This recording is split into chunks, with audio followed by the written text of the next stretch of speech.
Hi, Book 2, this is Alan. I just got home from work and I saw three packages on my dresser full of books. And so I opened them. There's about six books I wanted to show you. Five of them came from Hamilton Books, and I had to thank Peg over the history shelf for deducting some money from my bank account because I ordered a lot of them. The first one is Midnight in Siberia. It's a trade journey into the heart of Russia by David Greene. This is by Norton Press, and this came out in let's see, this one came out in 2014. It's a Norton paperback edition, Midnight in Siberia. I'll read the back portion of this.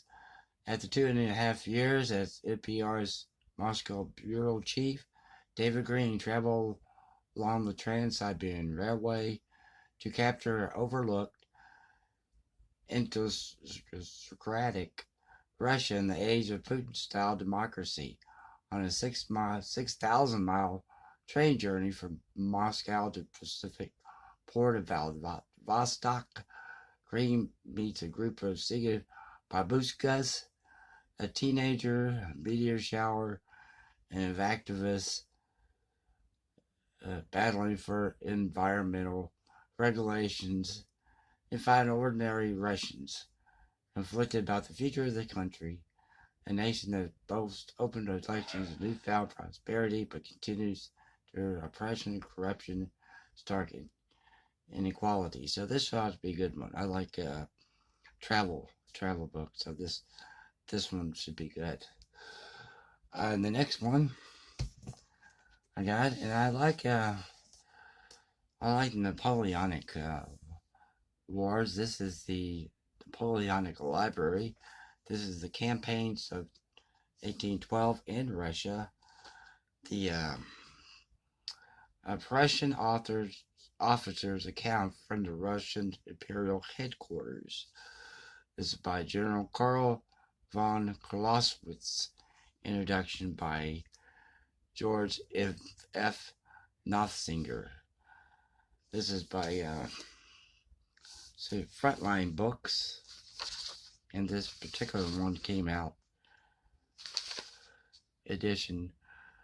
It was published in 1992 by Greenhill Books, and this edition was published in 2015.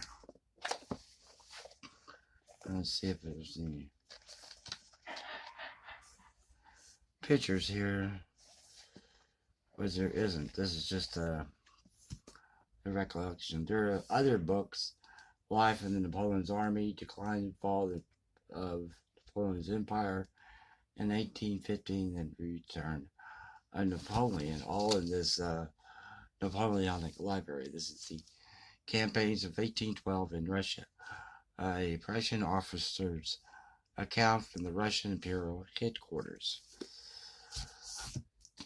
I like foreign policy, and one of the people that was in charge of foreign policy,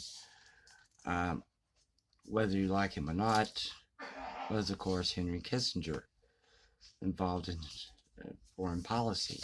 And this is Kissinger on Kissinger by Winston Lord.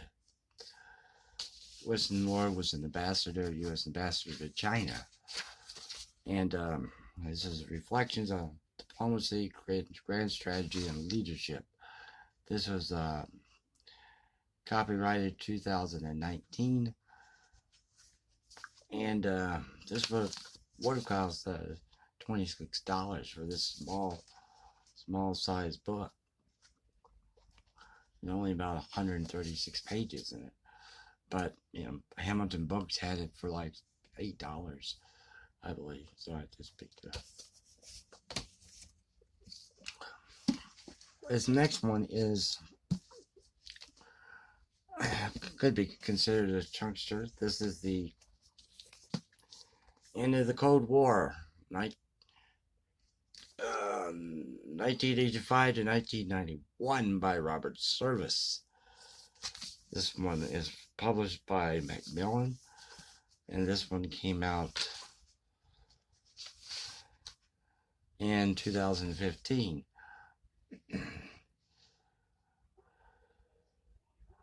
So this is right after March of 1985, Mikhail Gorbachev became the leader of the Soviet Union, not preordained that the global nuclear Armageddon could or would occur peacefully.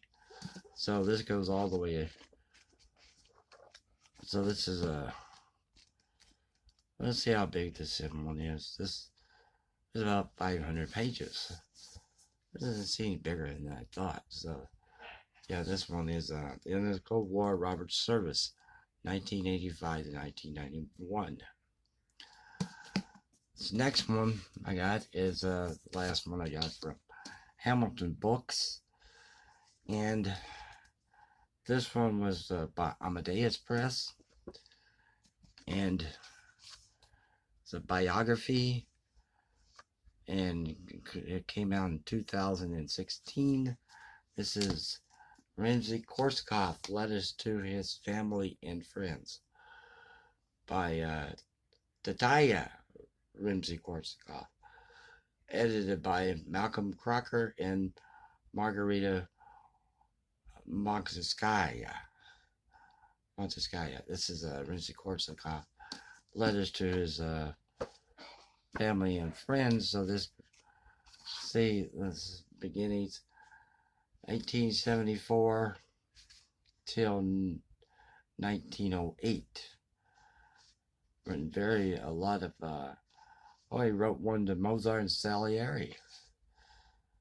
That's interesting. His little hand sketches here. So this is very, very interesting. It's filled with a lot of black and white photographs. So this is a very good one. He's written, I'll read you about this a little bit. Nikolai RimskyKorsakov is one of Russia's great musical figures. Although largely self-taught, he became a professor at St. Petersburg Conservatory and one of the famed mighty handful of Russian nationalist composers. Works of his like Scheherazade and Capriccio Espanol remain popular, as does his textbook on orchestration. His influence extended from students like Stravinsky and Clausewitz to non-Russian composers as Debussy and Ravel. Yet relatively little has been written about him than available outside Russia. And Tatya Rimsky-Korsakov is actually the granddaughter of Nikolai Rimsky-Korsakov. So it's a very rare look at the composer written by his granddaughter. The last one is I saw this on Instagram. They had a little page on Instagram, and this is the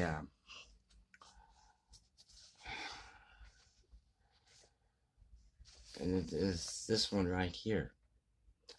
This is the Owari meisho Volume 3. This one came out in 1869, I believe. It's over 100 years old. And you have woodcut illustrations. A lot of Japanese writings. There's some more woodcut illustrations.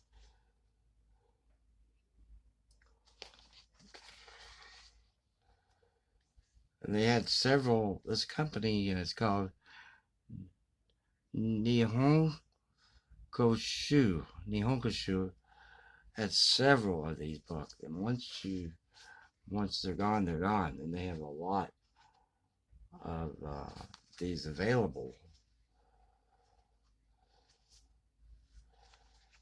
It's just woodcut prints is all there is. But they're very, very good looking, nice, beautiful. And of course you're going to have something this old, you're going to have a lot of marks in it. And look at the binding on this on the side. So it's done with string, type of string. So I believe it goes this way. Yes. So it's like that. So that was it. That was the mail haul, or the book haul that I got. Y'all have a good week.